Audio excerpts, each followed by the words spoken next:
Hey everybody, welcome to Love and Reload, the voice of the relocation industry. I am your host, Ben Cross, and I am blessed and honored to be here with the great Bob Rosing, CEO of Dwellworks. Bob, how are you, sir? Doing great, Ben. Good to be here. It's good to see you, man. It's a high bar you just set already, but yeah, doing well. 70 anytime it's 70 and sunny in Cleveland. Yeah. 70 and sunny in Cleveland. I want to know from all the people that are tuning in right now, check in with us, throw it in the comments. Who are you? Where are you? What's the weather? Give us an update. Crowdsourcing the weather. Opening day yesterday in Cleveland. We went, my wife, son, and I'm trying to think about what to call his girlfriend, because he told me in a text message just before here that, well, yes, who we love. In case she's watching the ball game, and it was freezing cold yesterday. It was misty and freezing cold, but today it's beautiful. So did the Cleveland Ball Club win yesterday? We went down to defeat. What does the Cleveland team have a new name? Same name? What's the status there? It is still the Indians for this year. They're gonna lose it, I think, after this year. And Logo already retired in theory, and but yeah, they're gonna change it after this year. A lot of possible choices if you want to throw something out there for them to try. Yeah, I don't have anything that comes to mind. The Rockers. How about that? Cleveland Rockers. It's on the list. The Spiders, of all things. They were the Spiders like back in the early 1900s. So that's one of them. But the Rockers would be a good one. Hey everybody, we've got Bob Rosing here. We are going to talk about all sorts of things. We're going to talk about career. We're going to talk about what Bob has learned in his journey through this industry. We're going to talk about, mergers and acquisitions in the space. Bob is one of the most strategic thinkers I've come across, and I've had a pleasure of getting to know him better over the last couple months, which is super cool. So I'm going to pick his brain on those kinds of things. Also want to talk about return to work, kind of the future of our industry, kind of get his thoughts on what this whole pandemic's been like from his perspective and what he looks at the forecast for Q3, Q4 to be. I'd love to hear your thoughts in the audience out there. Throw those in the comments. What are your thoughts about Q3, Q4? Also, any questions you have for Bob, throw them in the comments here. Let's see what we got checking in here. Bob, let's see. We got Christine Daly. David Holt in sunny Oakland. My dad. What up, Dad? Nice. Good to see you, Dad. Bob, remember when I was talking to you on the telephone and I was driving? Yes. And we were supposed to have a Zoom call. Yes. I was going to see my dad in Tulsa. I'm on a Zoom. It was supposed to be a Zoom call. I was in the car. Bob's like, I can't see your face. And I'm like, all right, Bob, fine. I go live. I shouldn't even tell people this. I'm like, okay, Bob, I'm live. He's like, you're in the car. You got your kids in the backseat. I was like, I know, Bob. I wasn't trying to go with the camera.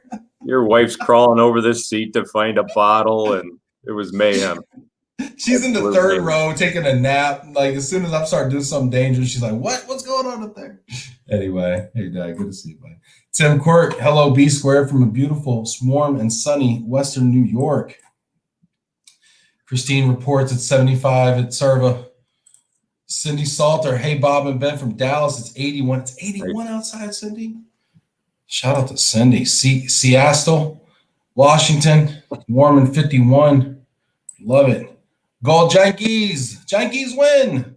Tim Quirk, Richard, sunny London calling. Man. Stacy Huff in warm and sunny Pittsburgh. Looking forward to today's show. Me too, Stacy. Super producer Stacy. Val McKenzie in Houston. It's 81 degrees and cloudy. Looking forward to the wealth of knowledge. Love to hear your questions out there. Tony Andel checking in from Ventura, California, 63 and beautiful. Molly Feldman from Jacksonville, 75 warm degrees. It's good to see you, Molly. I haven't seen you in a while. Joe Parteka, hello from Deluxe. What's up, Jill? Tina, 70 in Detroit. My realtor's in the house. It's great. Tim, Cleveland, burning rivers. What? I don't even. Tim. I don't know. Tim, come on. This is a highbrow show here. Sarah, love the Dwellworks, great company, great values. That's cool. We're going to talk about Dwellworks. We're going to talk about culture. How do you instill that culture? Can't wait to talk about all that. Tom Bruin from Indio again. Yeah, Tom, you're becoming a regular, man. It's great. Jack Jempel in the house. What's up? Janet, Joe Martin, our friend. Hey, Bob. Martone, yeah. Nice. Yeah, look at that. A lot of old buddies on here. No, Joe's having a kid. Is he? Yeah. Not him, but, like his roommate. Yeah. Yeah. Yeah, they're married, house, the whole deal. Joe, good to see you, buddy. Cleveland, Manchester City. Oh. Hey, Simon Johns from the UK. Rock and Roll Hall of Fame. My dad's shouting out there.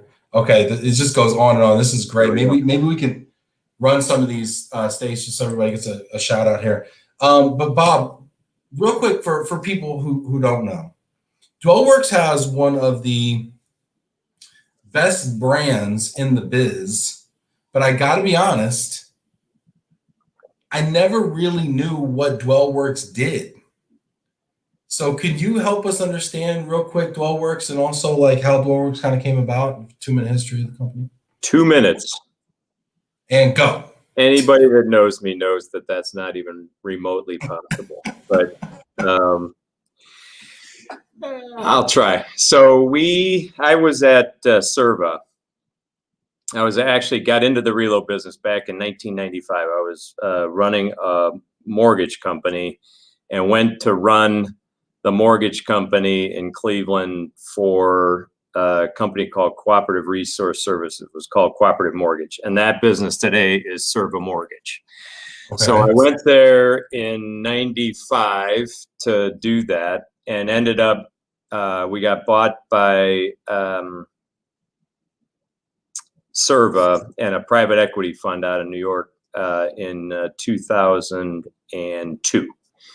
And so I was there until 2006. I was president of the Relo business and actually got fired.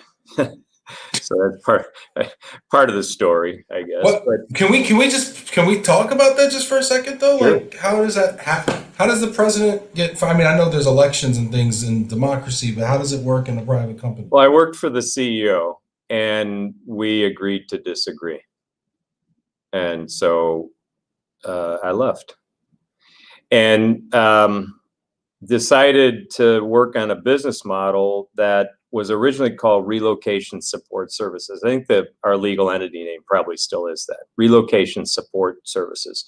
Heavy emphasis on the word support, meaning that everything that we put together in this was going to be primarily focused on supporting the relocation management company. So my former employer, Serva, and their peers, we would aggregate a variety of services that were necessary as part of the relocation value chain, but they might be better off outsourcing. And so, I mean, it came from our experience when I was at Serva. There was some things that we either built or bought that, again, I think we would have been better off outsourcing because it wasn't, exactly what we were great at. It wasn't core to what we did. We didn't have enough volume in certain cases for it to be accretively profitable. And so it was just that experience from that time and space that said, maybe there's a business here where if we aggregated these different vertical activities and then aggregated the demand from companies like my former employer, Serva, and others, Cardis, the time Prudential, Brookfield, and so on back then, that would be a business. And it ended up working out pretty well. So we started out in, am I already over 2 minutes? Yeah, way over, but that's okay. We got a lot of time. This is fascinating though. So as a person that was running one of the largest relocation companies, you looked around, to paraphrase, and said, okay, what are we not especially great at? And how do we package that in a company that's really great at all the things that RMCs tend not to be great at? I mean, I find that fascinating. I know I'm kind of paraphrasing, but yeah, to put a more positive spin on it as opposed to not great at. These people are all my customers now. So my words. So let's put a better spin on that, Ben. I'd say that they weren't core to what they did. Okay. You know, I mean, you think about each one of those companies and how they started and what their strengths are. And in certain cases, I mean, you know, things like doing appraisals for buyouts, you know, might be better off outsourcing that to somebody as a network that does that, which is the first thing that we did. We bought a company that did that. You know, destination service. You think about doing that in certain countries, not enough volume to do it. You might as well let somebody build a network and then leverage off that network that's been built to deliver the services that you need through a supply chain. And it ends up being a better value for the customer because of that.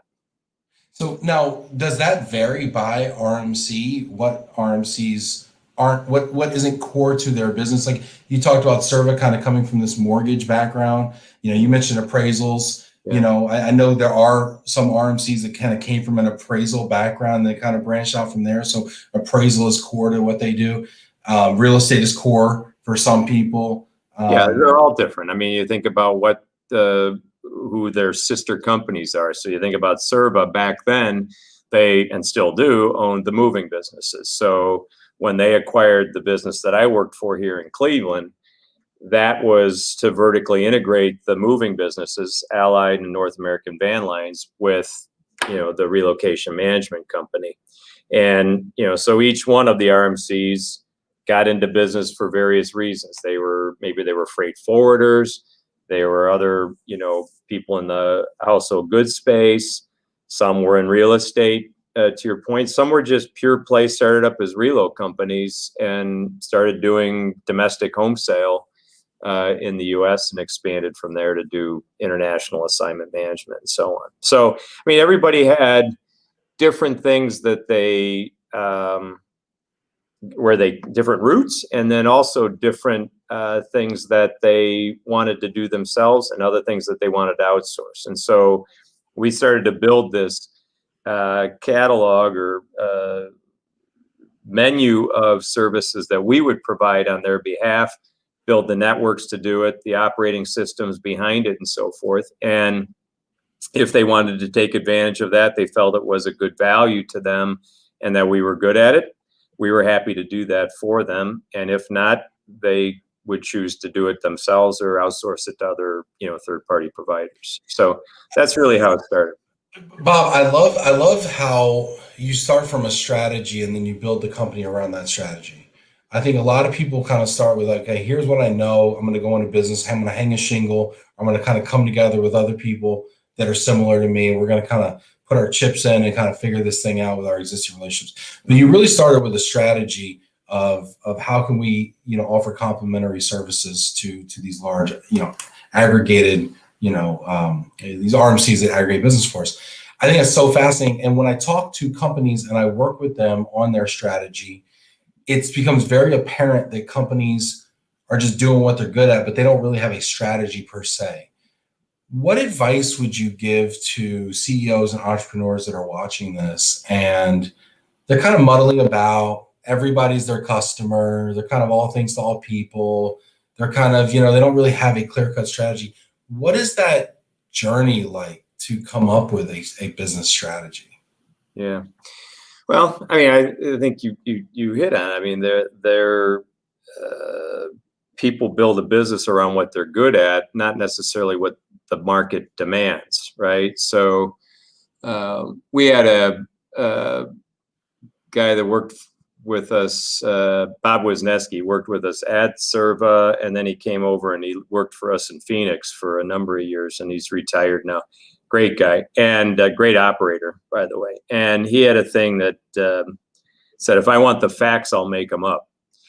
And, you know, you can kind of talk yourself into a business model by going, yeah, this is a big deal. This is going to sell. Everybody's going to love this.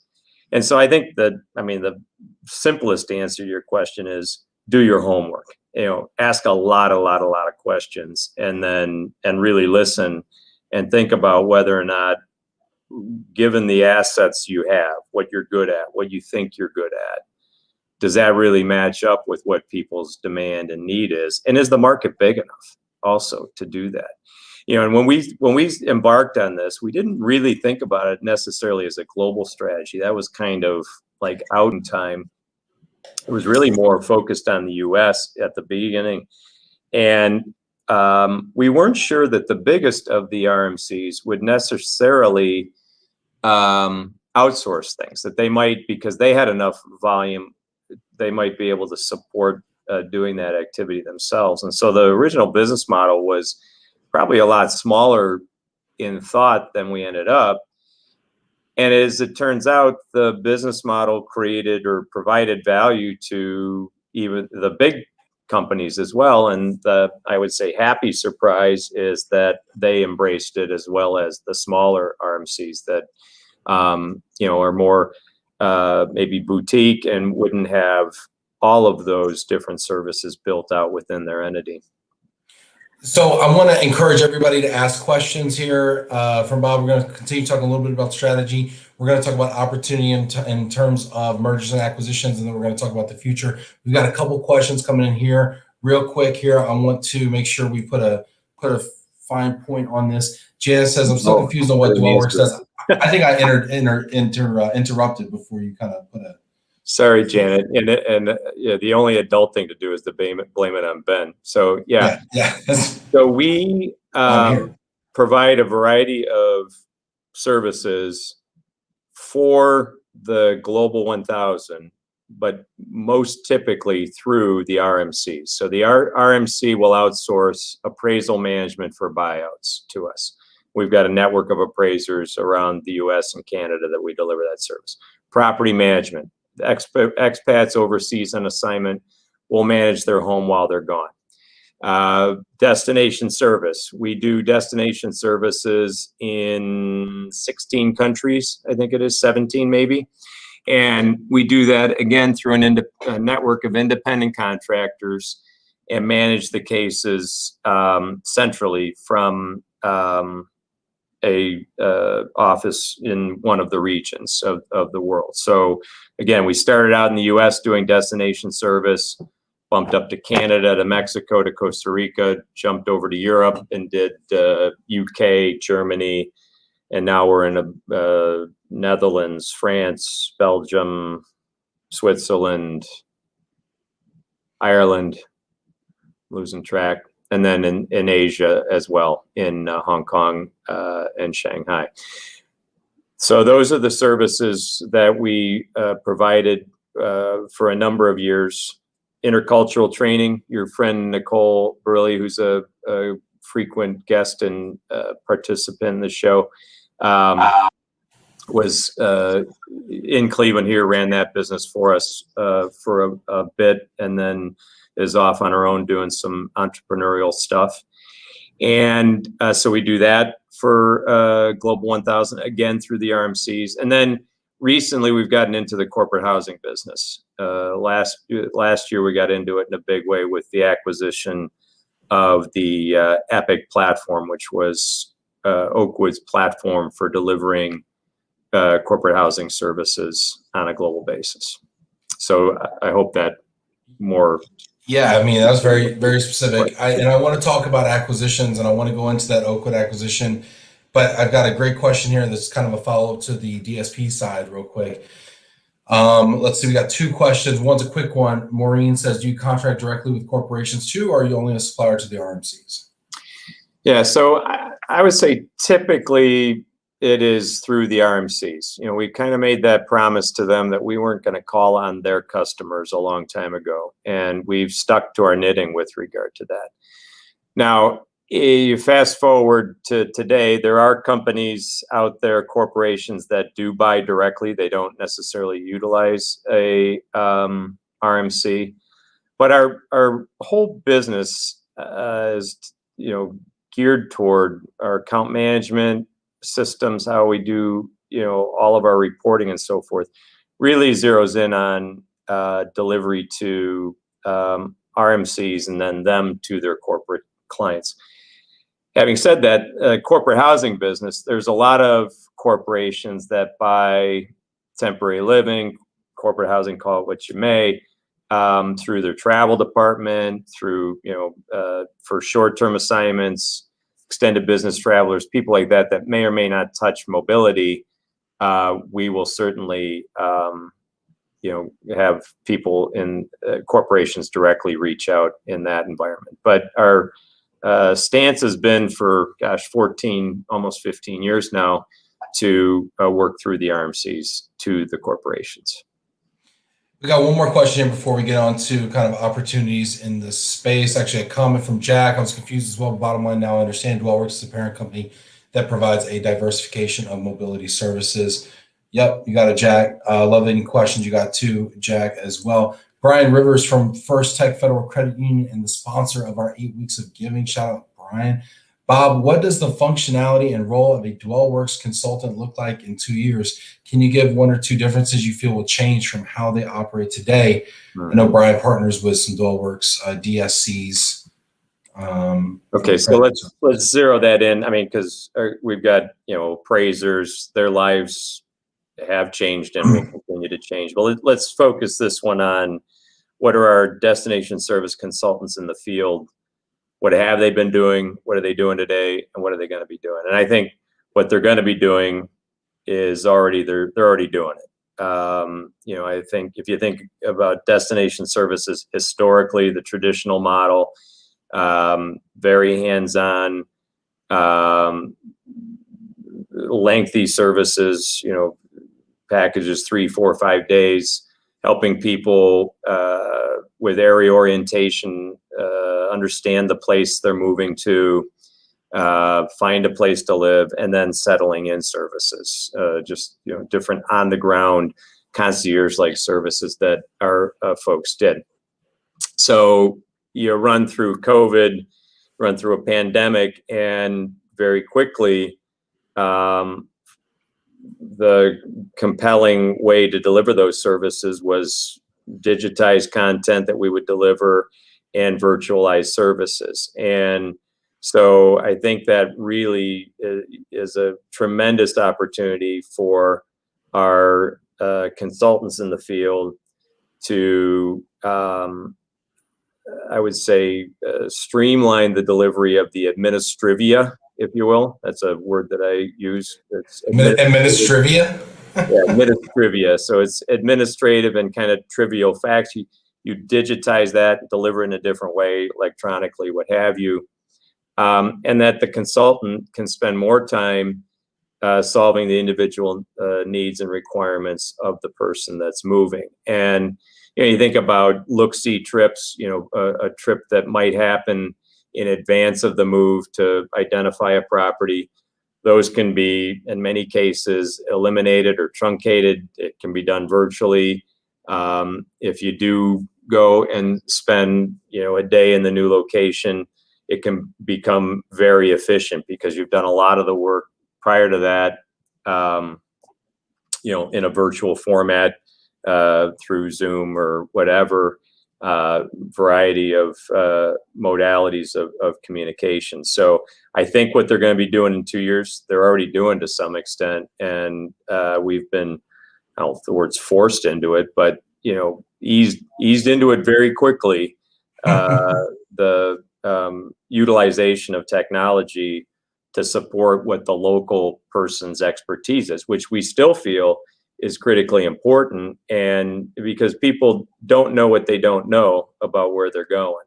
And so I think we can really make that increasingly more efficient and more effective for the end user, and tie into how they want to, be fed that information and consume it, but also really rely on the local expertise of that consultant in the field. It's an amazing group of people. Yeah, we're hearing some positive feedback here from Mary Lee Brown. My interactions with Dwellworks consultants here in Minnesota have been great. The consultants have gone above and beyond for helping foreign nationals navigate and settle in. That's nice. It must feel good to hear that.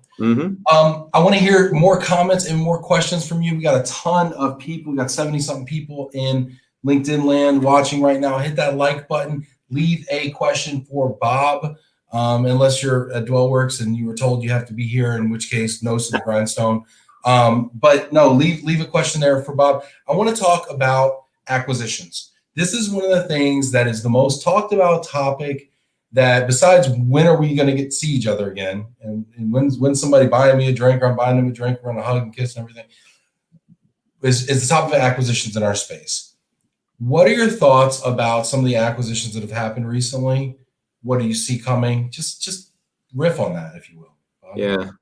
Well, I want to be careful a little bit because some of these are our customers, but and competitors as well, and I think that so I don't want to necessarily opine on all those, but why an acquisition? I think you got to think about what would be the reason for doing acquisitions, merging companies, and so forth. And some of that's strategic. You're looking for expanding your services, expanding the touch points that your customers are asking for. All of ours came from talking to our customers and asking them questions and saying, where do you have a pain point?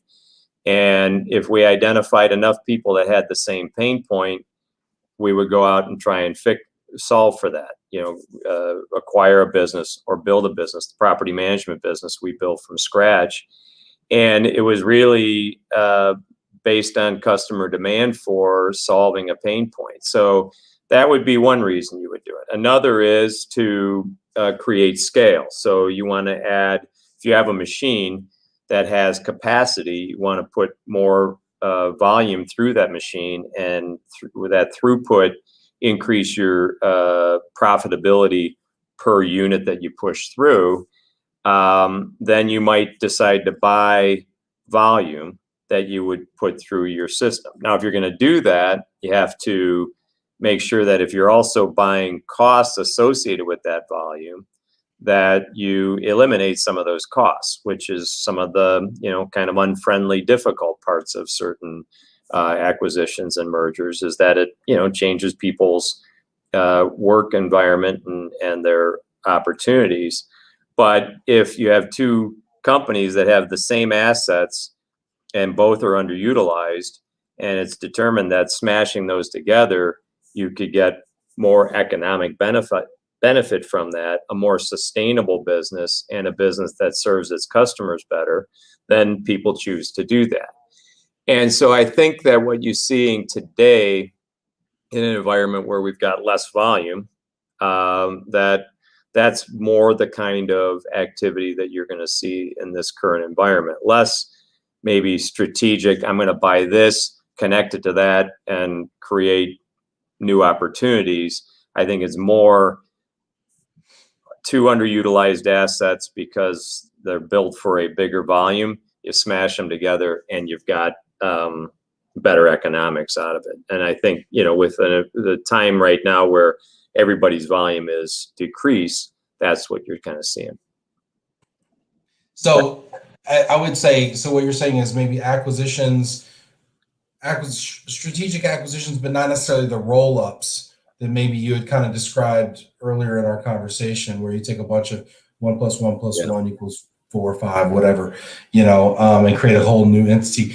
But do you see further consolidation? I mean, we've seen, news just broke last week. I'm not asking you to opine. I can opine to some extent on my own.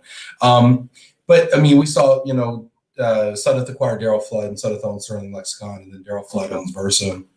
So the moving businesses made sense. The relo business made sense. It all kind of, the international border made sense, coming together. Do you see a lot more of that activity now in 2021, or what are your thoughts about the frequency of that? Yeah, I do. I think you have to think about that, in terms of just how big is our business, meaning the relocation business, the traditional relo business that we all have, many of us have been part of for a long, long time. How big is that going to be on the other side of this? Everybody, well, not everybody, some people are, newer in their corporate life cycle and maybe gain market share during this. But for the most part, the volumes across the relo space were depressed, right? And, for us, for example, depended heavily on international movement. Borders are closed, pretty hard for people to move, right? And so, different people had different levels of drops in revenue, but what are we going to bounce back to?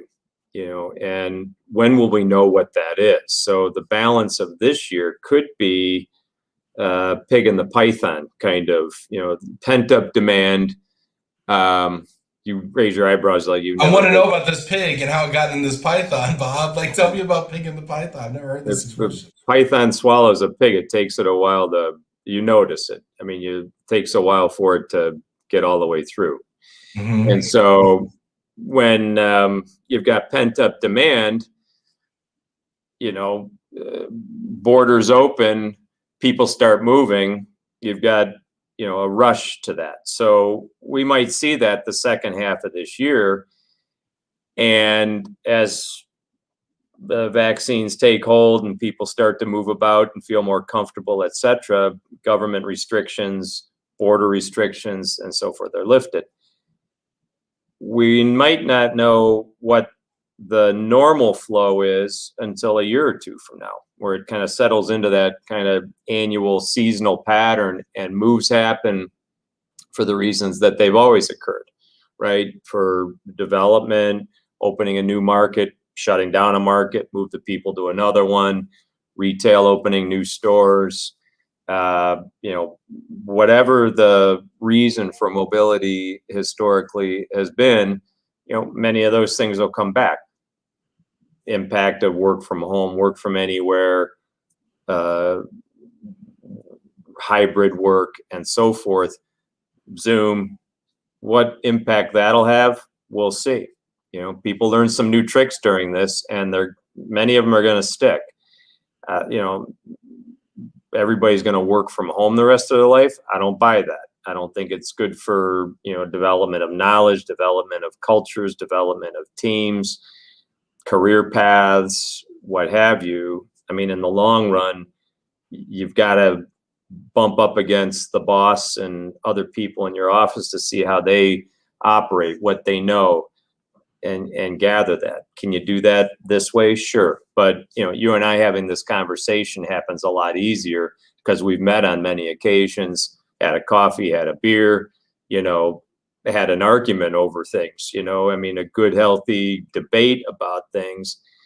We jump on a phone call like this and we're picking up like we're in the room together. Right. And that's, I think, but I was just thinking about this, the other thing about when you mentioned the Darrell Flood thing, I'm not sure this is why, but, Darrell Flood was a family owned business, great moving business. It was part of the Serva family when I was there. And, I had tremendous respect for them and a number of the movers that we encountered during that time. I mean, what an incredibly difficult business to execute to perfection on. And passionate people and a lot of family owned businesses. So I really love the movers, but you got to think about where companies are in their corporate life cycle, and there was a book when I was at pre-Serva. This was the company in Cleveland, CRS. We started to buy other RMCs. We bought CTS, Corporate Transfer, in Minneapolis, and then US Relo in Denver, where I met Maura, by the way, Maura Carey. And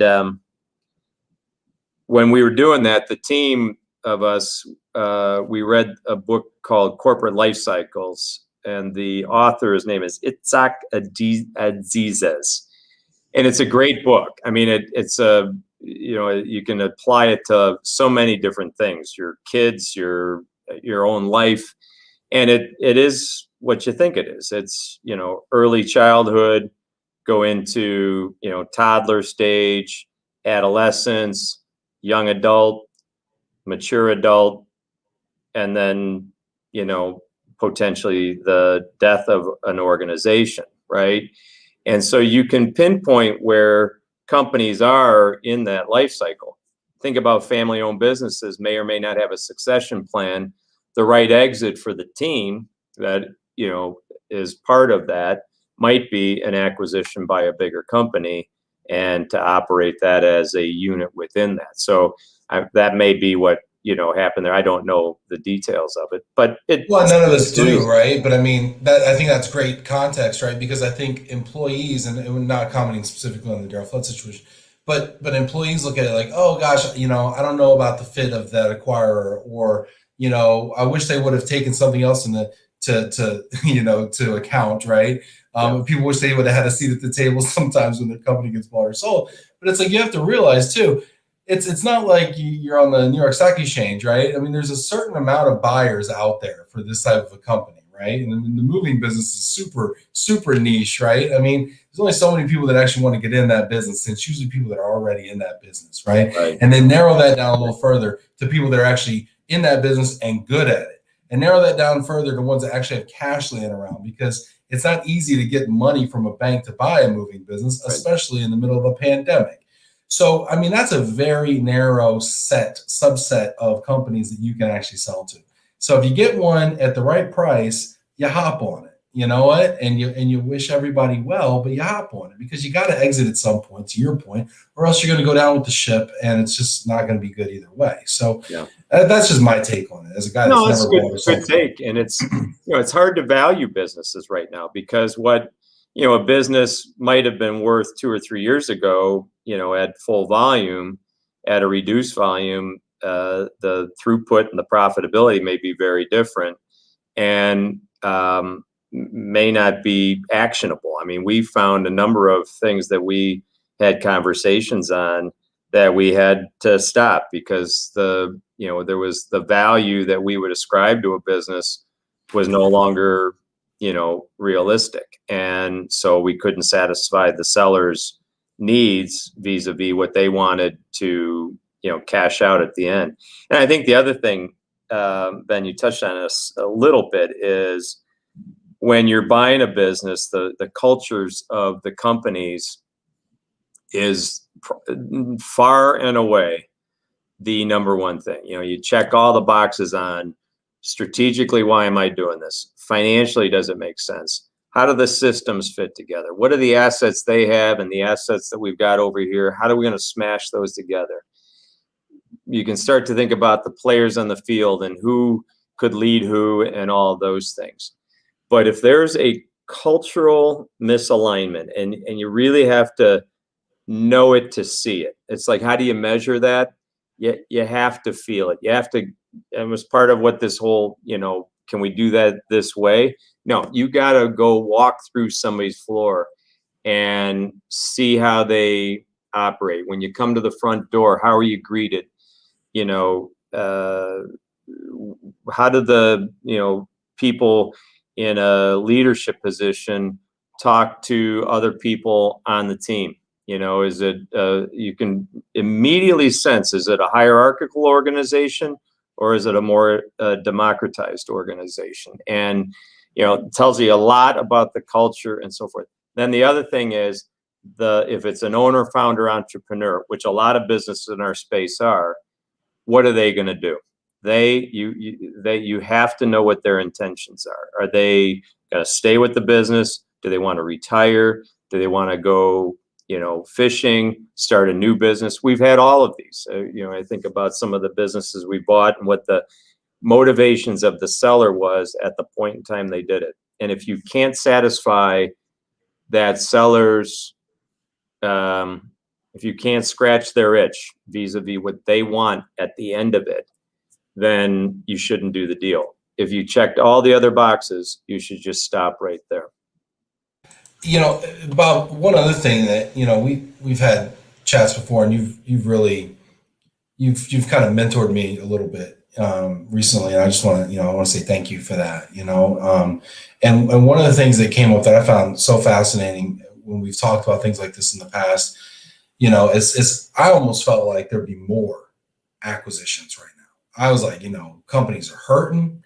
Some of them might go out of business either way. They might as well try to cash out. Like, you know, they might take pennies on the dollar. I mean, you know, whatever, right? You just buy the debt. I mean, whatever. And I found it, and you said one thing to me that I found super interesting, and it's like, sometimes you can't get deals done in this environment because the way that you average, you know, the way that you do evaluation on the business is looking at the last, I'm kind of stealing your thunder here, but looking at the last 3 years and weighting the most recent year. And if the most recent year is 2020 and EBITDA 0, then it blows the whole thing up, right? Right. So how do you even, I mean, I was like, oh, there's all this cheap money, there's low interest rates, there's, it seems like there's so much money around. And I thought that was just I never thought of that before, Bob. Yeah. I mean, I think why most deals aren't getting done right now. Cause I think, necessity is the mother of invention. And there's a lot of companies that probably, may have been coming to the point in their life cycle they wanted to sell for, maybe succession reasons or otherwise. And this has kind of delayed that. There are other businesses that have been injured economically by this and would want to, match up with somebody else. The whole merger thing I described before, 1 and 1 equals, 1.75, but heading to 2.5 because of synergies and things like that, opportunities in that. And so, yeah, I mean, I think that you would think there would be more of that right now, but the valuations is the hard part. And you can't get bank debt, and you can't, the way private equity, for example, who do, roll up some of this stuff, and private buyers, they do it on a multiple of earnings. And if you don't have earnings, 0 times any number is hard to do. Yeah, and I think you made a great point about synergies, right? So I see companies who are very, very similar culturally, but also like systems, also job functions, also same type of business, because you need to be able to strike a lot of costs, a lot of redundancies. Unfortunately, you said the unfriendly part of the business, in order to make that deal make sense. You need to say, well, I've already got a great accounting team. I've already got salespeople. I've already got all this leadership. I've already got these systems and these capital investments and whatnot. And to really make it make sense. And so when you look at and I'm gonna, whatever. When you got Darryl Flood and Son, that makes a lot of sense. I mean, these companies are, very similar, right? Yeah. So, but going forward, and then I want to pivot off this topic into kind of the future and post-pandemic talk for our industry. But what is your prediction from an acquisition M&A standpoint for the rest of 2021, 2022? You think that activity is more, less, same? Any predictions you want? You mean in our space, obviously? Yeah. Yeah, in our space. Yeah. I don't know. I mean, again, I think it comes down to what people need or desire for an exit. And if that valuation can't be achieved based on volume, and by the way, buyers are, to some extent, I would say probably spooked by the impact that a downturn has on businesses, which is, I mean, I don't know why they'd be spooked. It should be kind of obvious, to people, but it may not occur. And the other thing is, as the market starts to recover, then people's enthusiasm for owning the business picks up, and it's like, wait a minute, we're back to the good old days, this will be fine. And so I think people that might have been thinking about selling might go, you know what, maybe we decide to hang on and see if we can get a bigger price a year or two from now. So I didn't answer your question. I just think that, and I apologize. It was an artful sidestep. It was very artful. Sidestep. I was thinking about something totally different by the time you were done. So thanks for bringing it back to the initial point. No, but this is actually a good transition. Actually, Brian Rivers says, "How can you speak to how Dwellworks might add to their business model moving forward to play a bigger role in remote work and the future office at home landscape?" Great question.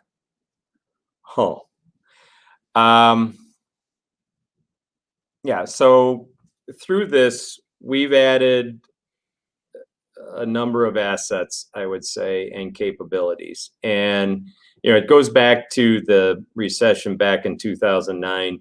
History's a good teacher. Sorry for laying one of those, another little. Well, it wasn't the pig and the python, but yeah. Yeah. But in 2009, we leaned in hard. We stayed in front of our customers. I mean, in that environment, we were able to travel, and we stayed in front of our customers, asked lots of questions, asked them what their pain points as they went through that. I mean, that was a huge downturn at the beginning of 2009. So we learned an awful lot from that. And when we a year ago right now, a little over a year ago, we were right in the middle of our conversations with Oakwood about Epic. And it's like, wow, going into the teeth of this pandemic, which there's no playbook for. Nobody knew what was happening. A year ago right now, I was telling our board, our customers are saying we're going to be good by summer or, third quarter at the latest. And it's like, they do ask me, which summer did you mean? Yeah, like which summer third quarter? Did you mean 20? Good Lord. But anyway, we built some assets. We got into the corporate housing space because by buying the Epic system, we think that plays well to this question, that people will be more mobile for work, not necessarily moving for work. And so while the traditional moving for work population may have just gotten smaller, the pie got bigger. And we think that positions us well for that. We think our other assets play well to that as well. Area orientation, some light intercultural training, those kinds of things. Teams need to keep playing together, and they're going to do that more dynamically in the future. So I think that virtual delivery, I mentioned that earlier, digitized content as opposed to it being delivered, face to face, voice to voice. There's a lot of ways to deliver that content and have the user select how much they want, when they want it, how they want it, and so forth. And there's tremendous advantage there. There's still the importance, as I said earlier, of that local expert to curate the information, to hear the question and of the individual assignee. Every one of them has different needs, right? And the content needs to be put in front of them in ways that they don't get bored, they don't get annoyed, and they're informed. And it's all about the outcomes. It's not like shoving stuff on them and say, here, I gave you like everything that's in the statement of work. It's, I asked you questions, you told me what you needed, and we put it in front of you at the right time as you needed it. And the outcomes were that you ended up in a new place and safe accommodations, close to work or close to the bike trails because that's what you like to do, or whatever the case may be. Yeah. So long answer to a good question. Yeah, I think it moves from aggregating options to curating options and timing them based on questions and possibly even artificial intelligence. We'll see about that. Michael Cadden says, has cultural training gone virtual? Why not? Yeah. Everything else has, right? Right? No, it's a great opportunity to scale it. You match up the best cultural trainers with people across the globe in this environment, supported by other modalities of text and chat and what have you. And then also for training teams and that may not even be mobile at all. They're just two teams working together. One team is 100% work from home, remote workers, and the other one's in an office in Tokyo. How do you work well together? How do you conduct a meeting in an effective way? How do you show respect and empathy for the people on the other side of the meeting? And how do you demonstrate to them what your wants and needs and desires are and what you want out of it without being offensive? There's a tremendous amount of opportunity. You think about, Michael, you think about what you do and the opportunities for traditional schooling for kids, what we've learned through this thing and what that can mean for traditional schooling for kids. My next door neighbor's probably the best math teacher on the west side of Cleveland. He teaches at St. Ignatius High School. And he's a tremendous human being. And I know from kids that I talk to that he's a great math teacher. Why not make him available to kids in other schools somehow? Pay him more to teach those kids in this environment, and then put, folks in the classroom with those other kids to help them learn actively as this guy's teaching. I mean, just the opportunities that we've learned in the last year. I mean, they're not new, but you think about 5G, the technology. I mean, nobody has to invent it. You just have to borrow it and deploy it in your application. Tremendous opportunity to improve. Yeah, I love what you said about borrowing it versus building it too, because you're right. There's no need for custom. I say no need. I mean, there's very little need for custom dev these days. There's so many tools out there. I mean, it's just incredible. Right. You and I talked about lessons learned. We've talked about failures. We've talked about, times in our career we stubbed our toe and what we've gleaned from those experiences. Let's see here. Brad's got a comment here. Cultural alignment is key to any successful merger and acquisition. Having been through one myself, where alignment was pouring led to an exodus of talent and clients is something that more attention probably should have been paid attention to. These are things we've talked about before, but I mean, what are your thoughts on maybe lessons learned on that? Well, I mean, on that, I think,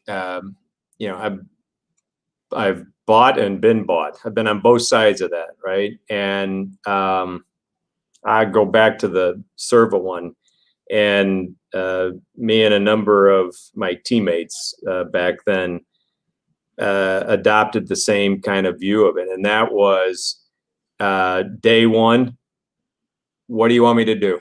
I got a new uniform on. What position you want me to play? What plays do you want us to run? And just get on the team and, ask them where they need help and dive in. And I know for me and others, it created tremendous opportunities for us when we were there. And we ended up, embracing other people on the team. It wasn't like a we, they thing. And that's a big deal. When you're getting bought, the reality is it's going to happen. You can either fight it or you can join. And I just see tremendous growth opportunities for people shedding the past and going, I'm just going to embrace this, dive in, see where it goes. I hope to learn something. I hope somebody learns from me. Yeah. Speaking of learning from each other here, Doug just commented, always enjoys Bob's insights, lots of mileage. One of my favorite people, even if he is an Indians fan. See you soon. That's great. Hey, Doug, by the way, thanks for donating to Andrew Walker's charity as well. I enjoyed matching that with you. That was awesome. There's a good man, him and his colleagues at HSBC. Very cool. I've got one more question here from Sandra, and then I want to get to a little game. Sandra Clary says, on the flip side, what are we hearing about whether company-sponsored relocations might reduce because of you can work from their option? I'm going to ask you, Bob, for a number. Oh, God. I'm going to ask you for a number. I'm going to say, let's assume 2019. I know we've had fluctuations, whatever. We're going to assume we haven't. 2019 was 100%. What is the new baseline percent-wise comparatively in 2020? We'll say 2022. How did 2022 compare to 2019? Yeah. I just gave you a rambling answer about 10 minutes ago. No, I'm pinning you down to a number, a numeric answer. I think I was on a BAM panel a week ago, and I think we think 80%. Is 80 the new normal? Traditional, what you knew, whatever same store sales was in 2019, push that forward 80%, 85%. I'd be shocked, pleasantly surprised if it's more than that. Let me ask you a different question. Same store sales 2021. People are saying, where's the pig? How big's the pig, Bob? In the python? How big is that pig? I don't know. Our backlogs are big. The pig is big. You've heard it here first. Bob Rosie, the pig is big. It's just people, I didn't know the term sheltered in place until a year ago today, and it's like, wow. And there's just people that kind of hunkered down and stayed where they were and got comfortable, and they're kind of midstream in their move or whatever. It's hard to tell. I mean, last year and this year are anomalies by every measure. 100%. I've never prayed for pent up demand so hard. Or precedented times, not unprecedented time. Precedented. It's been unprecedented for a year, hasn't it? Yeah. All right. So Bob, you want to play a game with me? Depends. It's not an acceptable answer. You have two choices. Sure. You have yes, and how fast can we play? How fast can we play? All right. Cool. Last 5 minutes, we're going to play a game called Top 5 here. Okay. So, Bob, you've given us a top 5 category, and you are going to run us through this top 5. Stacy, what top 5 has Bob chosen today? Bob's chosen top 5 people impacting my career. So here's what's going to happen, Bob. I'm going to say number 5, and then you're going to read the name. There you go. Man, self-serving. This is great. I'm going to write my own epitaph. All right. So I was on your list. I don't know, a week ago. You did a LinkedIn post, and I ended up on a list of august characters, and I was honored to be on that list. Why are you on mine? And I think, you don't know. I'd call you the, just thinking about people in our space that are bringing new ideas, shaking it up, trying new things, not afraid. It's one of our elements of engagement at Dwellworks is fearless, right? So you've just moved to Texas, I mean, you rip the Band-Aid. I mean, that's fascinating to me. I've done stuff like that was crazy. When was the last time you moved, Bob? 38 years ago. Talk about the shoemaker's kids. Holy cow. My wife and I have lived in one house for 38 years. That's amazing. Yeah. That's amazing. Anyway, I've lived in really 2 houses my whole life. The house I grew up in, I went to college, bumped around to apartments and all kinds of stuff. And then we lived in a double, and then we bought this house, and that's it. Bob, I always tease you. You're like Warren Buffett. You're like the Oracle of Relo. You lived in one house, drink 1 Coke a day, eat a McDonald's hamburger. You don't do all that, but I don't drink. You are like the Oracle to me. I will say that. You're like Warren Buffett, the Warren Buffett of Relo, man. I'm a few bucks short on that one, but anyway, just seriously, you like you and others that are bringing new stuff to our space. It tells everybody else, up your game, pay attention, keep at it. Paul DeBoer says ERC could learn a lot based on what Ben has been doing. Wow, Paul, that's right. High praise. He's right. Y'all are too kind. This is great. Gosh, that's one thing. That's one good thing about throwing your own party. Everybody there likes you. The Ben Cross Hour. We'll do that tomorrow. Or you already have a guest tomorrow. Yeah. All right. Number 4. Earl Smith. So Earl Smith, a few people know Earl. Earl the Pearl. Very, very good friend of mine. And I worked for him back in like the 90s at a mortgage company that was here in Cleveland. And Earl the Pearl grew up in his grandma's basement in Fremont, Ohio, which is not a fancy place. But Earl taught me how to dress, behave, sell, everything about selling. I know I learned from Earl Smith. Tremendous, good human being, 4 boys, now lives in Montana on a nice piece of property, which he deserves, and cool dude. Wow, that's awesome. Can we tag, is he on LinkedIn? Can we tag Earl Smith? Sure. Tag him? I would tag Earl in the comments there, just so he knows that he's getting some love here. That's awesome. All right, number 3. My dad, Raymond H. Rosing. So I would say it's interesting. Who was I talking to the other day about learning as much to do as not to do from people, right? So I learned an awful lot to do. My dad was born in 1913. He'd be 108 now. So he was 46 when I was born. and lived through the Depression, fought in World War II for 5 years in the Philippines, and was a very conservative guy in his business career. And so I don't know why, but when he was exactly my age when he was 61, I was 15. I'm starting to pay attention to what, he was doing at work and stuff. He hated his job. And I'm like, I'm never going to hate my job. I don't want to, I'm going to find something that I love to do, which I've been lucky enough to do, by the way. But the two takeaways, both him and my mom, integrity and hard work. I mean, just to the day they died, they were, very high integrity, optimistic people, but conservative, and worked their tails off. And my oldest brother's 74. He's a priest, still working full time. So that's kind of what the Rosings do. That's awesome. Next Everybody, hit that heart button there for Dad. Throw a little heart out there for middle name H is Henry. That's my grandson's name. Nice. I love it. Number 2.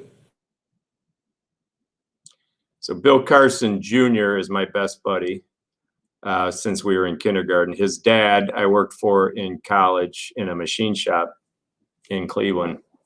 And Bill Carson was the epitome of work hard, play hard, but a very tough but fair businessman, never graduated from high school. And I learned a ton from him. Do I have time for a quick story? What's our story? Do your thing, man. Hey, this is my show. I do what I want. Go for it. So I got home from school. My buddy Bill got home from school. Let's say it was May 15th. I got home May 22nd. It's Monday morning, May 23rd. Mr. Carson says to Bill, "Hey, where the hell's Rosen at?" And he goes, he just got home yesterday from school. He's going to take this week off and, get some stuff done that he needed to take care of. He said, "Bull blank. Tell him if he's not here by noon, he can take the whole summer off." And I lived about 4 miles from the shop, and Bill called me. This is, pre-mobile phone. He called me from the shop phone. He goes, "Bob, you got to get over here by noon, or my dad says you're take the whole summer off. He's going to fire you." So I ran 4 miles, which was not in my makeup back then. And I walked in the shop door, and he's standing. He must have seen me coming because he's standing inside the door with his arms folded. He was a big guy, huge guy, and he's just laughing at me. He goes, "Get to work." And, I tell that story a lot to people that kind of moan and groan about work. Could be worse. Could have to run 4 miles in the summer heat. Yeah. By noon. In your work boots. In your work boots. They didn't have buses back then? Not to there. Not to there. We had one car. Number 1. You misspelled Eileen, but that's okay. Let's fix that for Eileen here. We were talking about. I could have brought up her name 16 times in the last hour. How do we spell Eileen? Let's fix it for her. Ilene. Ilene. Got it. Okay. Yeah. We got you. Anyway, Eileen owned with Linda Sermon the first DS business we bought up in Detroit, Michigan. So,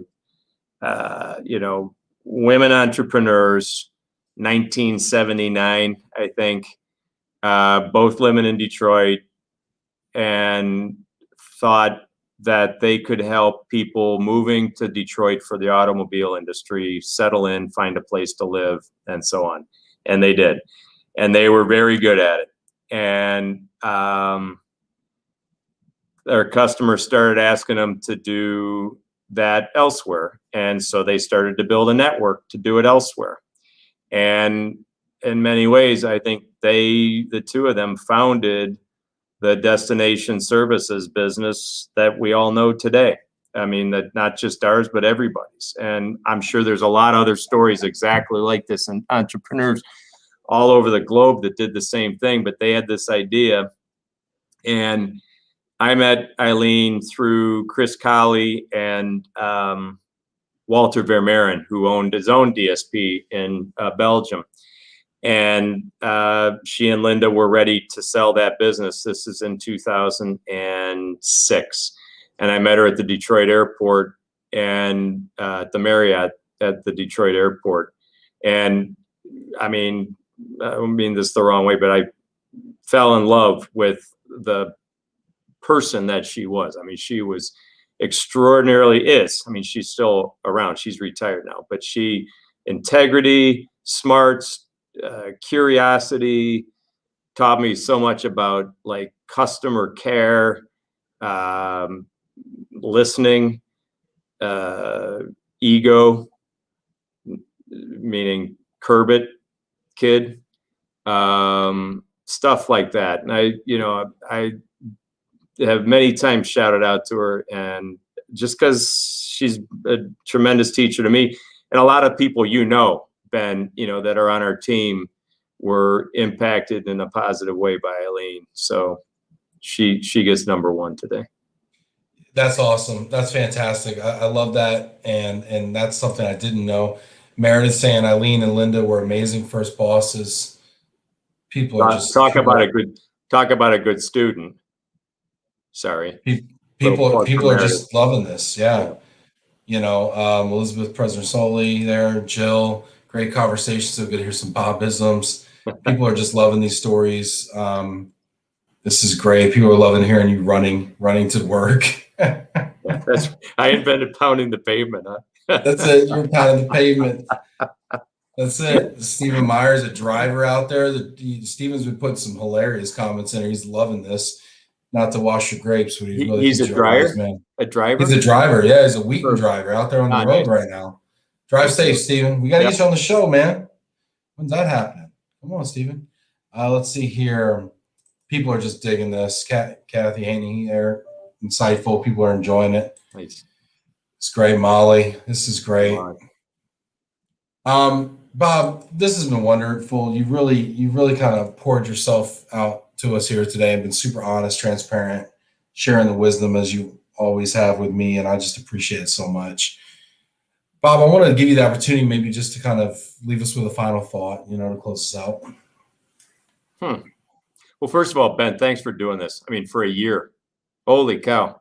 I mean, talk about sticking to it, right? And you've got great guests on. I don't catch them all, but I, might play them at 11 o'clock at night and, whatever. And so hats off to you for, trying something new and sticking to it and trying something new again with your business and so forth. Thank you. Nicely done. And you didn't ask for that, but I'll give it to you.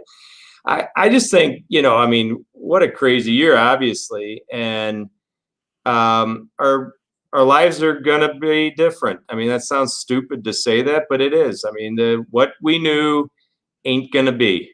And so I think there will be elements of it that'll be the same.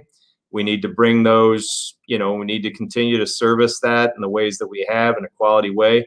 But then there's some really good tricks that we've learned in the last year, and we're going to bring the best bits of that forward. And I think make ourselves, more efficient and effective and all that stuff and things we do. I said the 80% number, it kind of scares the heck out of people. That's the traditional market. I think if you then go ahead and what everybody in our space needs to do is think about, 1 or 2 concentric circles outside of the core of what you are. What are the assets you have? What are you good at? Going back to your first question, I think an hour ago, and saying, how can I apply those assets to a problem that somebody has? And it doesn't have to be purely mobility as we've defined it. It could be mobile for work, not moving. It could be engagement for work. And, Michael Cadden with, intercultural training and how do we help people engage? Could be a million different uses of the assets that we have, the skills we have.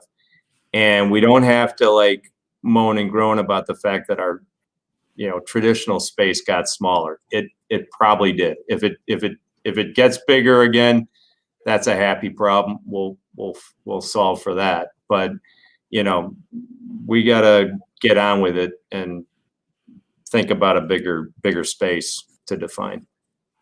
Makes sense? Yeah, I think those are good words. I've talked to our moving friends about that. I think we can all do that. Take the assets that we have and the abilities and skills that we have, and find customers who need those and we can solve pain points for.